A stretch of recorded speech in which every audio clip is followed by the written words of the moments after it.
ഇത് ഇന്ത്യൻ ഭരണഘടനാ ശില്പിയെ രാജ്യത്തിന്റെ ചരിത്രത്തിൽ ഇന്നോളം പാർലമെന്റിന്റെ ഫ്ലോറിൽ ഉത്തരവാദിത്തപ്പെട്ടവർ ഇതുപോലെ നിന്ദിച്ചിട്ടില്ല.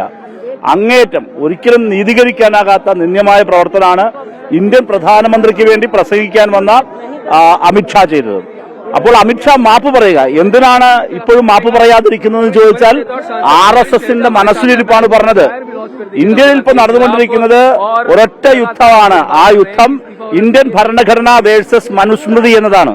മനുസ്മൃതിയെ നെഞ്ചിൽ സൂക്ഷിച്ചുകൊണ്ട് പ്രസംഗിച്ചതുകൊണ്ടാണ് ഇന്ത്യയുടെ ആഭ്യന്തരമന്ത്രിക്ക് ഇത്തരത്തിൽ അംബേദ്കറെ, ഭരണഘടനാ ശില്പിയെ നിന്ദിക്കേണ്ടി വന്നത്. അതുകൊണ്ട് രാജ്യമാകെ വരുന്ന മുദ്രാവാക്യം അയാം അംബേദ്കർ, അംബേദ്കർക്ക് സോൾഡാരിറ്റി മുഴങ്ങുകയാണ്. പാർലമെന്റിന് പുറത്ത് അതിശക്തമായ പ്രതിഷേധം, ഗുണ്ടായിസം കൊണ്ടൊന്നും പുറകോട്ട് പോകുന്ന യാതൊരു കാര്യവുമില്ല. അതിശക്തമായ പ്രതിഷേധവുമായി ഞങ്ങൾ ഒറ്റക്കെട്ടായി മുമ്പോട്ട് പോകും. വരട്ടെ, കേസെടുക്കട്ടെ, എന്തും നേരിടാൻ തയ്യാറാണ്. ഇത് രാജ്യത്തിന്റെ ഭരണഘടനാ മൂല്യങ്ങൾ മനുസ്മൃതിയാക്കാൻ പറ്റില്ല ഇന്ത്യയുടെ ഭരണഘടന എന്നതാണ് ഞങ്ങളുടെ മുദ്രാവാക്യം.